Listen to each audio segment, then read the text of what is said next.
Hey guys, tonight we're tracing a story older than almost any empire on Earth, a story buried in fire, blood, poetry, and whispered legend. You've heard of Rome, the city of Caesars and columns. But long before any marble was laid, a city of fire fell into ruin. And from that ruin, a survivor ran, not away from history, but straight into it. So, before you get comfortable, take a moment to like the video and subscribe, but only if you genuinely enjoy what I do here. And hey, drop your city and local time in the comments. I want to know who's traveling with us tonight.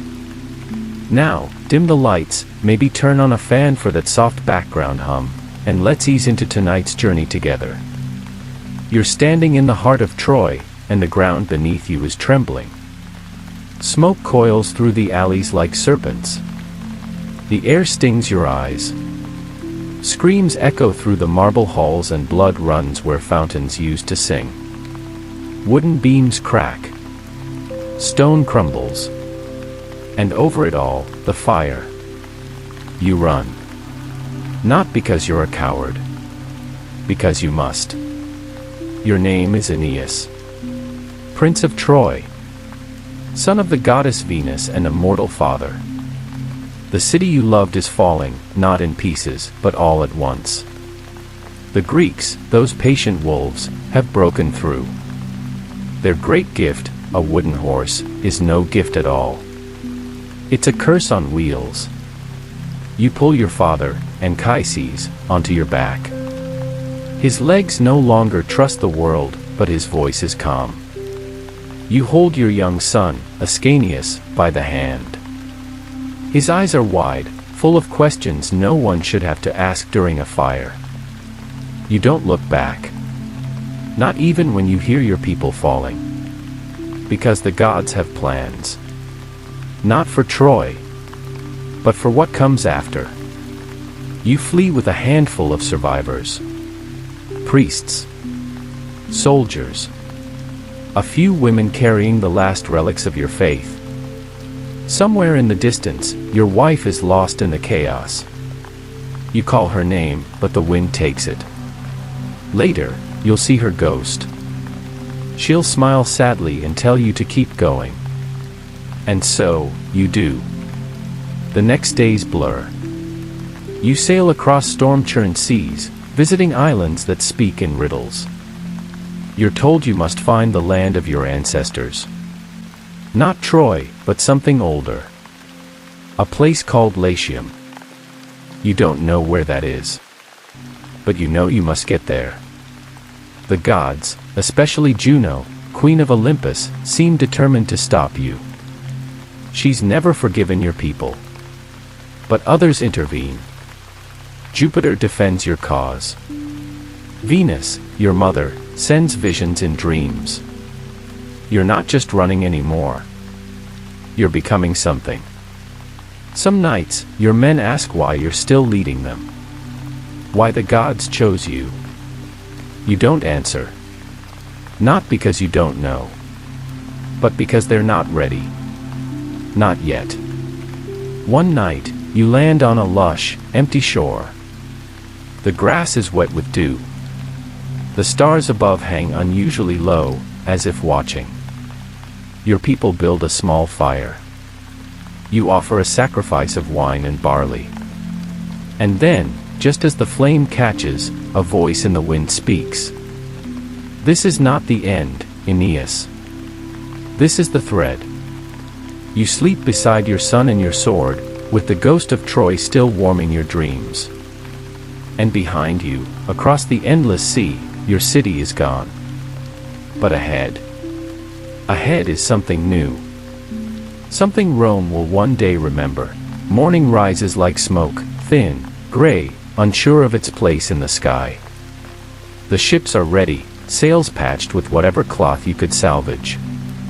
You eat dry bread in silence, your men looking to you not for comfort, but for direction. You've become their anchor, whether you wanted to or not. You are Aeneas, son of a goddess, bearer of a city's ghosts. And the journey is only just beginning. The winds are fickle. The gods still argue over you. Jupiter gives you wind. Juno hurls storms. One moment you're gliding over silver water. The next, your ships are splintered, your men clinging to wreckage, and your prayers scattered like foam on the waves. But somehow, always, you survive. The gods aren't done with you. You land in Thrace. At first it seems safe, until your men dig a hole and find the ground weeping blood. A voice rises from beneath, an old friend, buried and forgotten. He begs you to leave. So, you do. Quickly. Then Delos, where the oracle tells you to find your ancient mother. Your men cheer. You think, Troy. No. Italy. That's when you start hearing the name Latium in your dreams. Not a place you've ever seen. But you start drawing it in the sand at night. You reach Crete, thinking this must be it. You start building, planting, trying to begin again. But a plague comes. Fever, rot, silence. The gods whisper, wrong place. You burn it down yourself. And sail again. Then comes Strop Hades, where harpies, a mix of bird and curse, swoop in and shriek prophecies of famine. One lands on your ship's mast, wings spread like shadow. You will reach your land, she screams. But you will not eat it in peace. Your men are shaken. You keep sailing. You dock in Epirus, where a fellow Trojan, Helenus, rules in exile. He tells you something important. You must find the mouth of the Tiber. There, your destiny begins. He gives you gifts, prophecies, a guide. But he does not offer to come with you. You pass Scylla and Charybdis, the monsters of Homeric nightmares. Your ship barely survives the whirlpool. Men are lost. But your son still holds your hand when the waves finally calm. And then comes Carthage. Oh, Carthage. A jewel rising from red dust. Marble buildings, scent of spices in the air, laughter in the streets. And there, Dido, the queen. Proud. Beautiful. Alone. She welcomes you. Feeds you. Listens to your stories with eyes like firelit pools. And when the nights grow quiet, you share more than stories. You stay. Too long. Your men whisper. Your son waits. And the gods. They frown. One dawn, Mercury appears. Not with riddles. Just this, leave. Now. You find Dido in her chamber. She knows. Her hands tremble. Her voice does not. She curses you. You say nothing. You board your ship, and Carthage fades behind you, her pyre rising into the sun. You don't look back. But your heart stays heavier than your sails. That night, you stand alone at the stern, wind cutting your cloak. Your son sleeps below, curled in old Troy's colors. And you whisper a prayer, not for mercy, but for direction. Because Rome is still far away. And you're still only a man with too many ghosts and a map drawn in dreams. The sea begins to change. Not just its color or its current, but its presence, less like an enemy now, more like a weary companion. You've outrun storms and heartbreak. The gods have grown quieter. Even Juno, for all her rage, seems to be watching now instead of striking. There's a strange calm, which means the end is near. You steer toward the western coast of Italy, Latium, at last. The shoreline appears not in glory, but in fog. You dock your ship on wet sand and step onto the land that was promised. There's no chorus. No angels. Just mud, wind, and the faint scent of olive trees. Your son, Aeneas, is older now. He walks beside you like a shadow turned solid. He doesn't ask what happens next. He just waits for your voice. And you speak, finally. We build. But it's never that easy. The local king, Latinus, greets you with curiosity. He's old. Wise. Claims to have dreamt of you before you arrived. He offers you land. A treaty. And, most importantly, his daughter, Lavinia. You never really know her. She's quiet. Watchful. But you sense something important in her silence, like the land itself is speaking through her. So you agree to the marriage. You think, finally. Peace. But this is Italy. And peace never lasts long. Because Lavinia was already promised to another, Turnus, a proud warrior from the Ruculi tribe. He doesn't take the news well. War follows. Not over territory. Not even over love. But over destiny. The gods stir again. Juno wakes with fury. She arms Turnus and fans the flames. Latin tribes begin to divide. The shadow of Troy returns, not as memory, but as consequence. You try diplomacy. You offer terms. Turnus laughs. And so, reluctantly, you pick up your sword.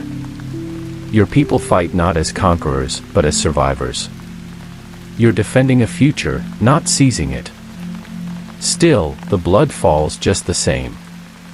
Your father, long since passed, appears in a dream. Do what must be done. So you challenge Turnus to single combat. No chariots. No gods. Just men. You meet in the fields under a burning sky. And though your heart is tired and your hands are scarred, you win. Your sword finds its mark. But in that moment, you hesitate. Turnus is defeated. Begging. Bleeding. You think of mercy. Then you see it, your friend's stolen armor on Turnus's chest. And your mercy dies. The blade falls. And with it, the war ends. Rome is not born that day. But its seed is finally planted.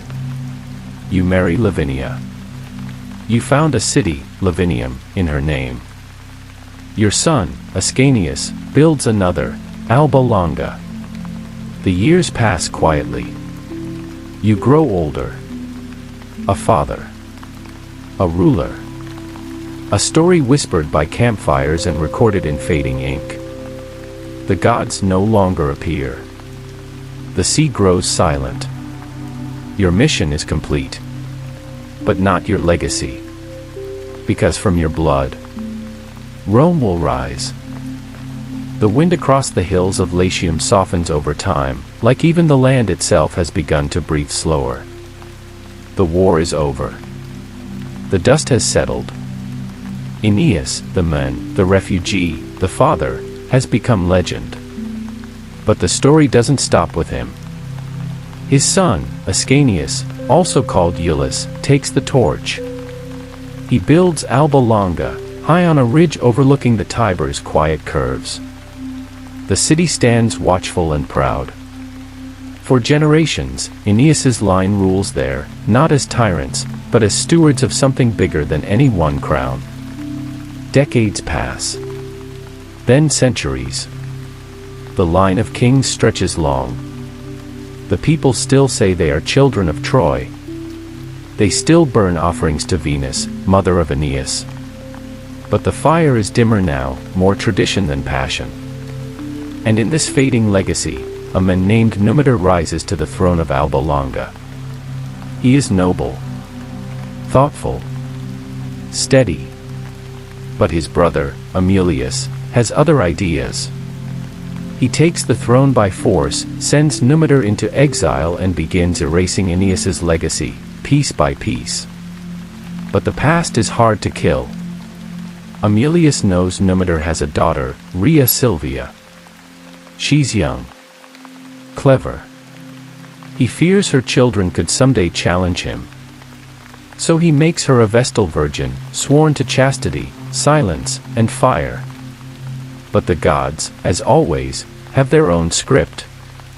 Mars, the god of war, visits Rhea Silvia. And soon, she carries twins. Romulus and Remus. Aemilius panics. He commands the infants be drowned in the Tiber River. A soldier places them in a reed basket and sets it adrift. But the river has no interest in killing legends. It carries the twins gently. The basket snags on a tree root. The boys cry. And then, she comes. A she-wolf. Not a monster, not a threat, but a mother in her own right. She nurses them, keeps them warm in her den. And when the time comes, a shepherd named Faustulus finds them and raises them as his own. They grow fast. Not just in strength, but in something deeper. They don't know their royalty. Not yet. But the world reacts to them strangely. Animals follow them. People listen. They settle disputes between herders like it's second nature. One day, Remus is captured by Numitor's men during a border dispute. Romulus comes to rescue him. In the process, they uncover the truth, who they are, where they came from, what was stolen. And so, together, they march into Alba Longa. They overthrow Aemilius without a war, just boldness and timing. Numitor is restored. And the twins? They look elsewhere. Because the past belongs to Alba Longa. But the future? That needs a new name. A new city. A new story. They say goodbye to their grandfather and head back to the river that spared them. Back to the place where wolves once sang. You return to the bend in the river, where soft earth meets strong current, and something in your chest tells you, this is it. The air here moves differently. Trees lean like they've been waiting. Even the birds quiet when you step through. Romulus and Remus. Brothers. Survivors. Sons of a god. Sons of a slave. But now. Builders. You clear the brush with your own hands. Dig into the hillside with sharpened bones and river-washed stones. Others join you, herdsmen, hunters, wanderers who see something in your eyes. You don't offer wealth. You offer purpose. A new city. Not yet Rome, but something becoming. You argue, of course. Not about the dream, but the details. Where should the city rise? How should it be named? Who should rule it? Remus favors Aventine Hill. Romulus prefers Palatine. Each makes their case. But in the end, you turn to the sky. You agree to ask the gods. You watch for omens, eagles, to be specific. Signs from the heavens.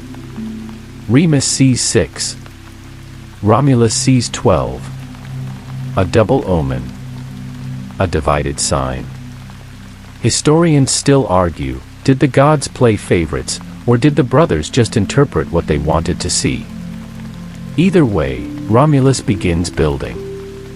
He digs a shallow trench in a wide circle, outlining the future city's walls in the dirt.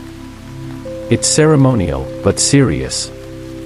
He says this is the pomerium, the sacred boundary. No one is to cross it. But Remus does. Maybe as a joke. Maybe as a test. He leaps over the line. Romulus doesn't laugh. He raises a blade. No one knows if he says anything before it happens, but afterward, there's only silence. Remus falls. The line is now more than a boundary. It's a law written in blood. Romulus stands alone in the dust. He names the city Rome. Not for glory. Not for conquest. But because that was the cost. You'd think the people would flee. But they don't. They come in droves, runaways, exiles, the unwanted. And Romulus welcomes them all. Thieves. Slaves. Vagabonds. He opens his gates to everyone. Because what Rome lacks in nobility, it will gain in loyalty. Rome breathes its first air as a city of strangers. There are no marble statues, no grand temples, just tents, mud brick walls, and smoke curling from crude hearths. But something stirs here that didn't stir in Alba Longa or Carthage or Troy. A raw, stubborn heartbeat. A hunger not just to exist, but to matter. Romulus rules not like a king, but like a storm center. Everyone orbits him. He organizes the people into tribes, not by blood, but by proximity. He appoints 100 elders, calling them paeters. From them comes the Senate. Not luxurious robes and debates yet, just sharp men in leather, trading ideas and suspicions over firelight. Still, a problem simmers. The city has men, but no women. It's a city built on ambition, but missing its future. So Romulus sends envoys to the surrounding tribes. Requests marriages. Alliances. An offer to join the Roman cause through love, not war. The answer? Laughter. Mockery. Refusal. Rome, it seems, is a joke to them.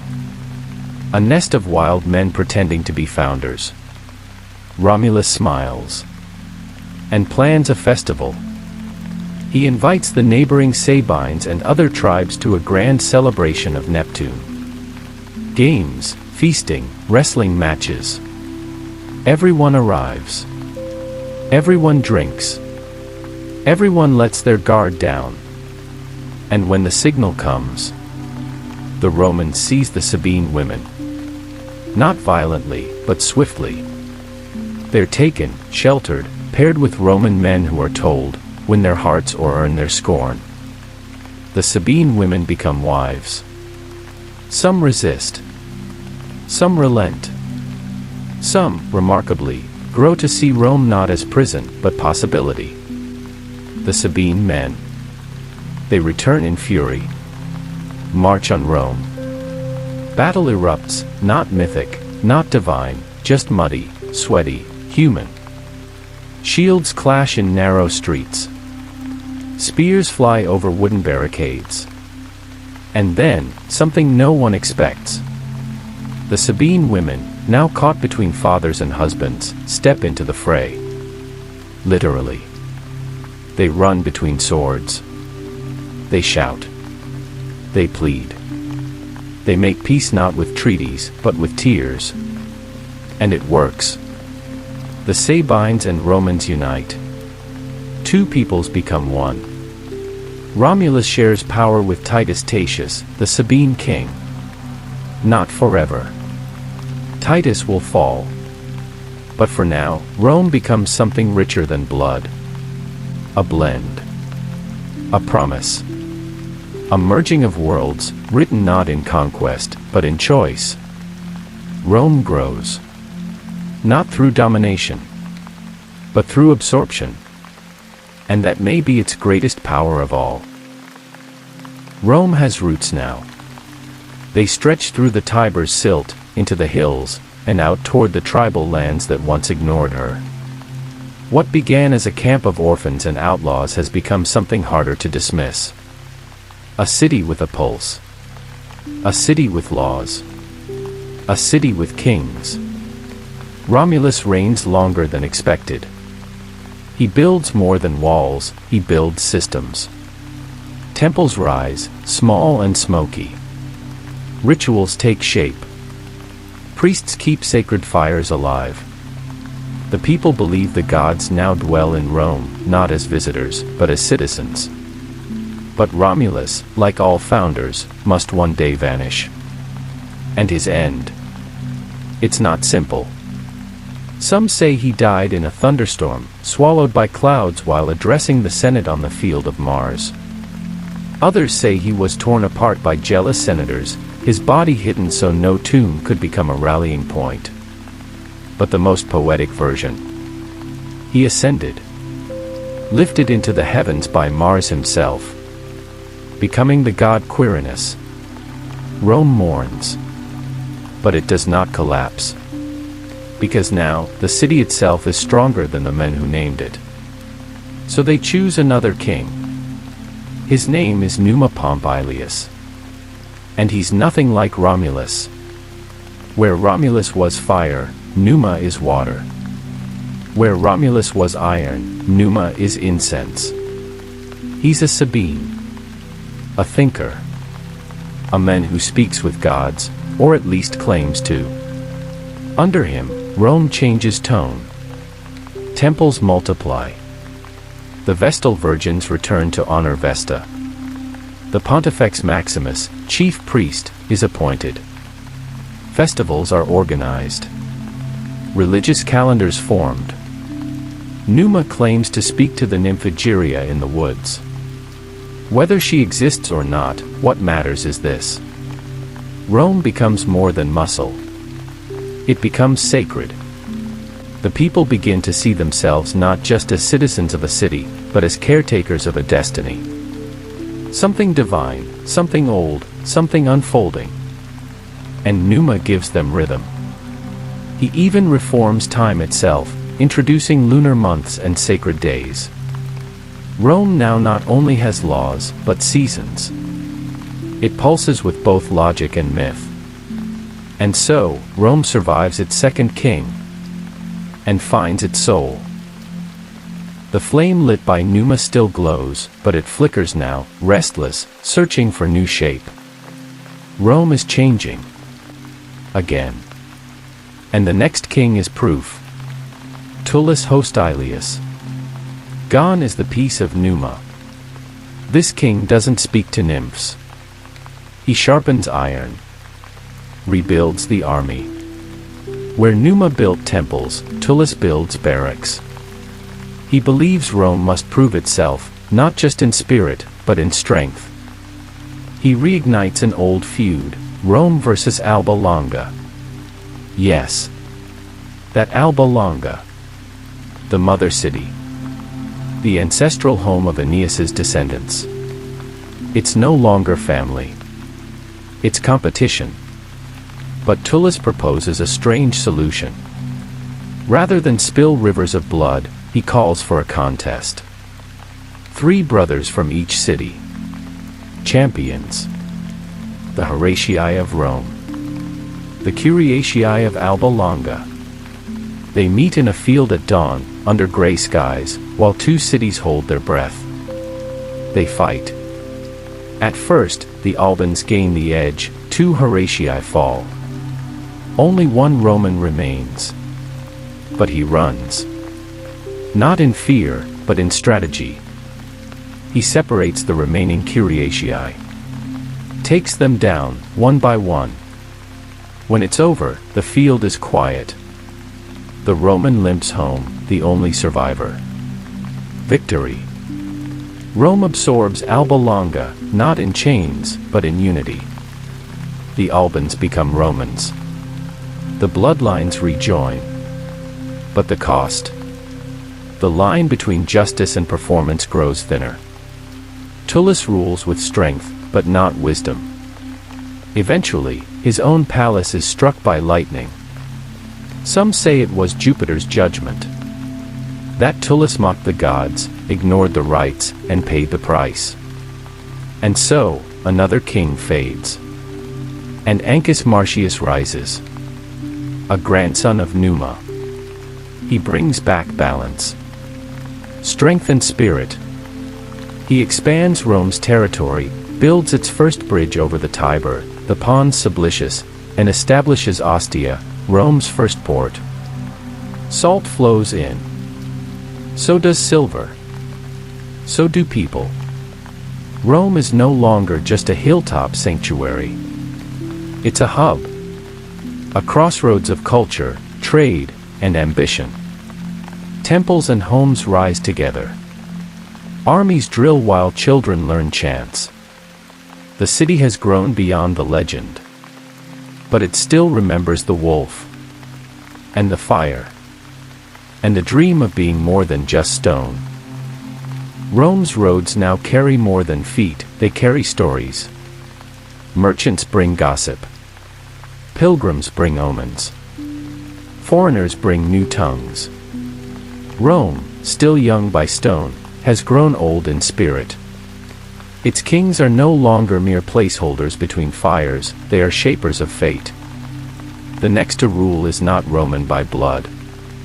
He is Lucius Tarquinius Priscus, an Etruscan, a foreigner. He arrives in Rome wealthy, married to a prophetess named Tanaquil, and full of ambition. And though many whisper about his outsider status, he becomes king not by force, but by charm, generosity, and a little nudge from his wife. Tarquinius Priscus expands the Senate. He doubles the cavalry. He commissions the Circus Maximus, a place for races, festivals, and performances that make gods feel seen. Rome begins to glow, not in gold, but in movement. Chariots thunder. Crowds shout. And the idea of Roman entertainment is born. But Priscus does more than play host. He builds foundations, literally.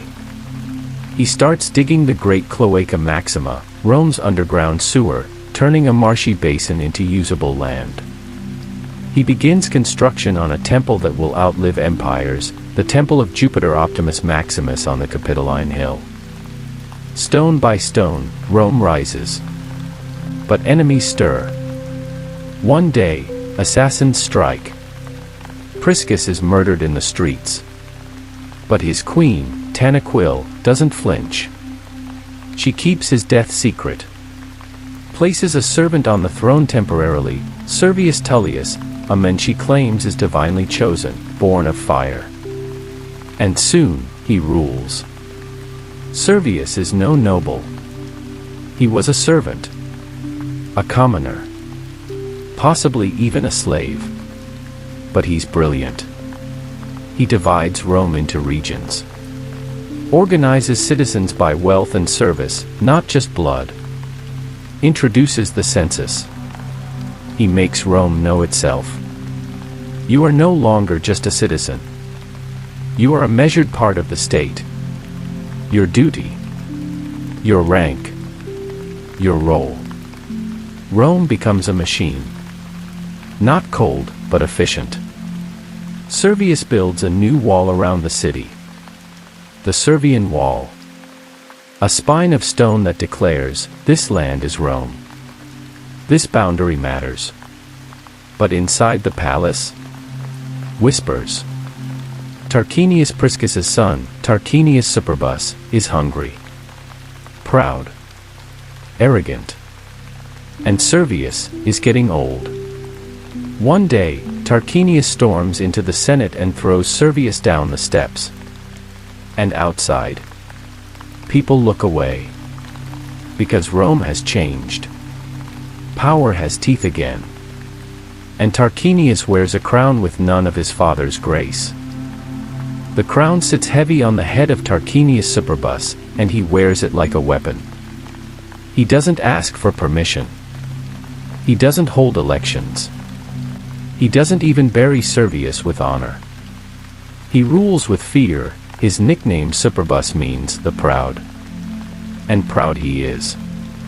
Not of Rome's laws. Not of its soul. But of himself. He slashes the Senate in half, figuratively, sometimes literally. Anyone who opposed him disappears. The doors to the Temple of Janus, once closed in peace, now creak open. Rome, once guided by justice, now marches under shadow. And yet, even now, Tarquinius builds. He completes the temple of Jupiter Capitolinus, making it grand enough that even the gods might bow their heads. He strengthens Rome's alliances through intimidation and marriage pacts, and even leads campaigns that expand Roman territory. But expansion comes at a cost. At home, the people begin to boil. The turning point arrives not on the battlefield, but in a household. A noblewoman named Lucretia, wife of a respected Roman, becomes the target of Sextus Tarquinius, the king's vile son. Drunk with power, he violates her. She takes her own life. But not before she summons her family and demands justice. Her blood becomes a fuse. Her grief becomes a rallying cry. Lucius Junius Brutus, a man once thought slow-witted and harmless, steps forward. Not with fire, not with swords, but with words. He holds the body of Lucretia before the people and speaks the one truth Rome has been afraid to admit. We have kings, but no honor. That day, the people rise. They storm the streets. The Tarquins, father, sons, legacy, are cast out. Forever. Rome becomes a republic. The monarchy ends not in assassination or old age, but in rejection. The Senate reclaims power. Elections are held. 2 consuls will now rule, not for life, but for 1 year at a time. Checks. Balances. Rotation. Rome reinvents itself. No more kings. Not ever again. Or so they say. And with that, the Rome of wolves and walls fades. The Republic begins. With blood on its hands. And fire in its breath. But a new kind of fire. One shaped not by gods or kings, but by people. Rome no longer sits in one place, it spreads. The Republic, still in its early heartbeat, starts reaching outward. Not with greed. Not yet. But with that strange Roman mixture of fear and inevitability. You see, Rome doesn't conquer because it's hungry. It conquers because it believes it has no choice. The neighbors are restless. The Volsci. The Equi. The Etruscans. Each testing the Republic's borders, each daring this newborn state to prove itself. And Rome responds. With legions, not yet the professional forces of later glory, but citizen soldiers. Farmers who sharpen blades by moonlight. Cobblers who train between prayers.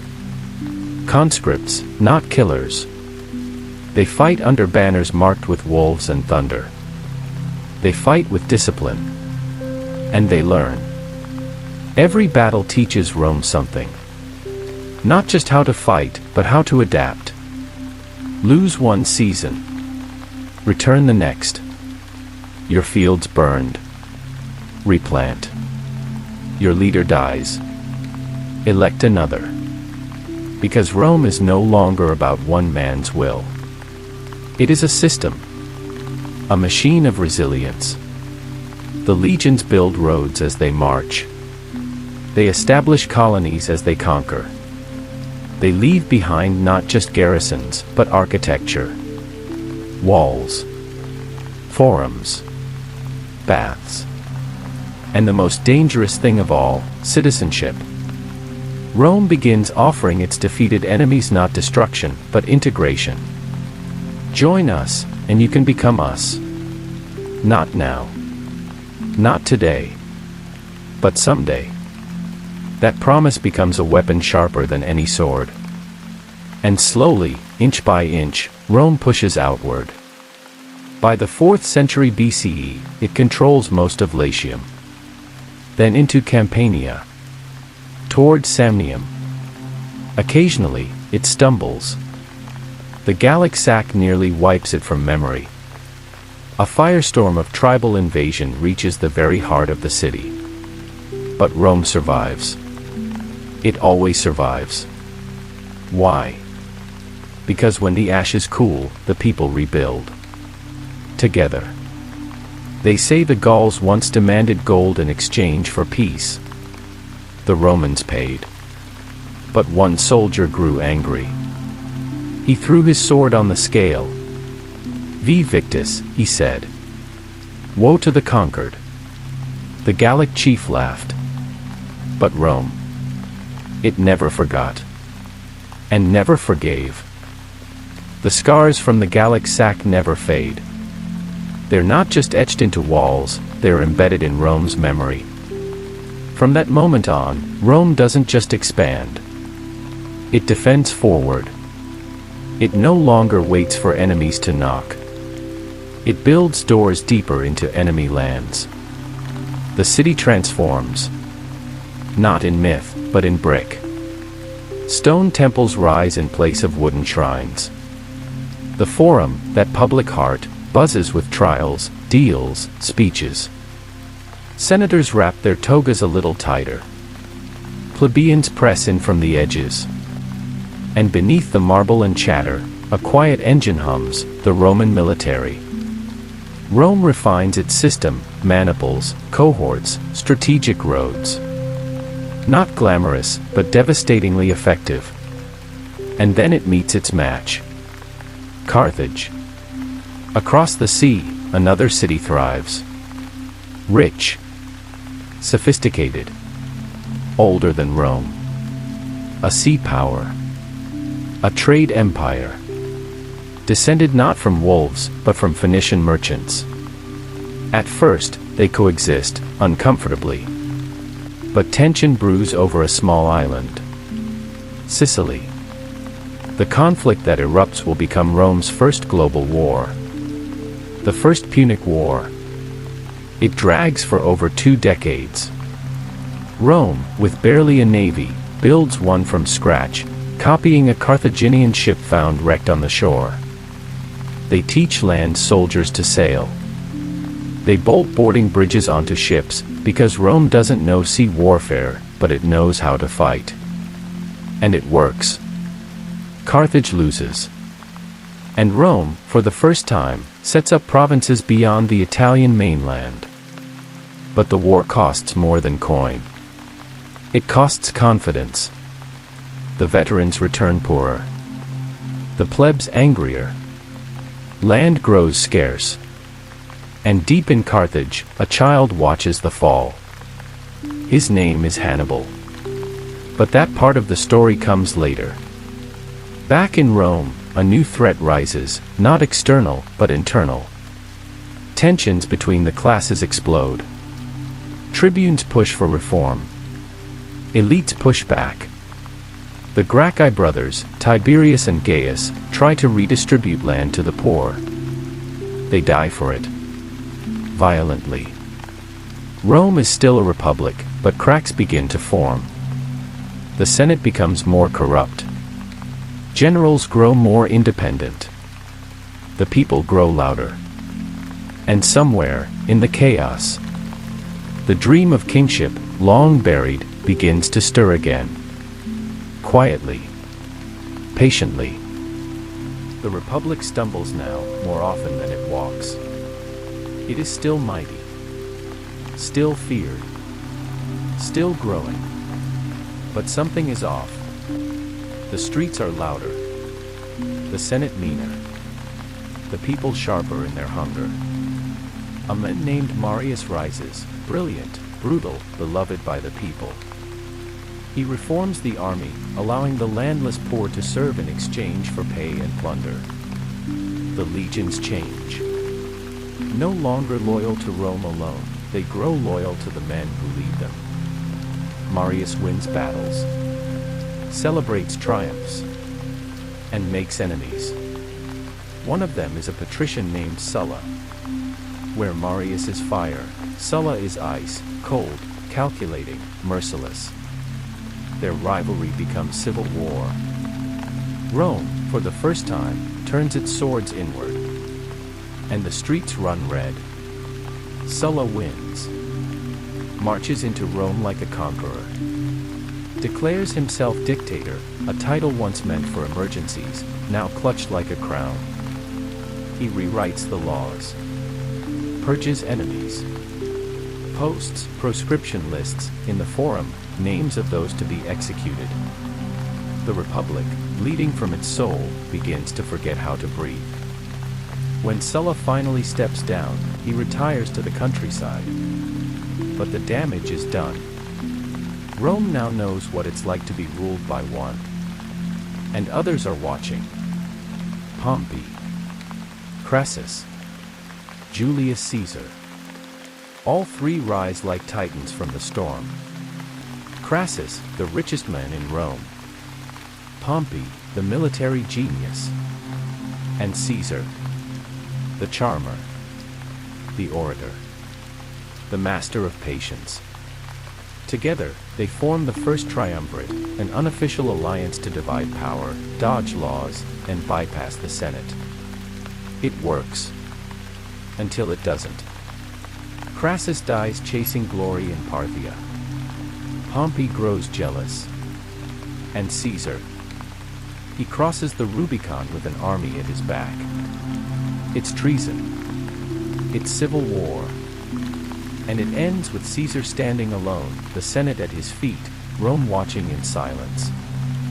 He is declared dictator for life. And for a moment, Rome remembers what kings used to feel like. But not everyone agrees. On the Ides of March, in the shadow of Pompey's theater, Brutus and his conspirators strike. Blades flash. Caesar falls. Et Brute. Yes. And yet, Rome does not return to what it was. It can't. The Republic is still breathing. But its chest is cracked. And someone, is waiting in the wings. The air after Caesar's death isn't relief, it's vacuum. The senators who raised blades expected applause. Maybe even restoration. But what they get is confusion. Rage. Mourning. The people loved him. And the Republic. It's too bruised to stand upright. Into that void steps a quiet shadow. Gaius Octavius. Caesar's great-nephew. Barely 20. Sharp eyes. Soft voice. A name not yet sharpened by time. But Caesar left him everything, money, name, and something more dangerous than any sword. Legitimacy. Octavian wastes no time. He allies with Caesar's most dangerous general, Mark Antony, and the shrewd, brutal Lepidus. Together, they form the second triumvirate. It isn't politics. It's cleansing. Enemies are hunted. Executed. The names of Brutus and Cassius are erased in blood. Rome no longer pretends. And then, like all things Roman, the alliance turns inward. Antony grows closer to Cleopatra, Queen of Egypt. Rome watches with narrowed eyes. Egypt is too rich. Cleopatra is too bold. Antony grows distant. Octavian grows patient. Their war is inevitable. At Actium, on the sea, it ends. Antony's fleet burns. He flees to Egypt. Cleopatra follows. And in her final, defiant act, she clasps a snake to her skin. The last queen of the Nile dies not on a battlefield, but in silence. Rome absorbs Egypt. Octavian returns, not as general, not as dictator, but as princeps, first citizen. And the Senate, weary and broken, grants him a new name. Augustus. Rome is no longer a republic. It does not announce the change. It slips into it. Quietly. Elegantly. Like a man laying down to sleep and waking as something else. The empire begins. So now, as the lights dim and the story soften, let the echoes settle. Troy fell in fire. Aeneas fled through ash and prophecy. Romulus marked the dirt with blood. The kings ruled with pride and silence. The Republic rose with fire in its lungs and law in its teeth. And then, it unraveled. Slowly. Inevitably. And out of that unraveling came something strange and vast. The Empire. But behind it all, beneath the marble and the maps, there was always a thread. From the ashes of Troy to the throne of Rome. A line of myth, memory, and momentum. Not always true, but always felt. So tonight, you followed that thread. Not to believe every word, but to understand the shape of the story. In the end, we told you a myth. And then we showed you the world it inspired. The truth? Troy may have fallen. Archaeologists say so. Aeneas may be poetry, but Rome was real. And Romulus? Well, legends are often built from lonely truths. So sleep now. Let your thoughts drift across the Tiber. Let the ghosts of Troy walk softly across your dreams. Let the wolves howl only once, low and distant, reminding you. Even the greatest empires begin with one person, carrying someone they love out of a burning city.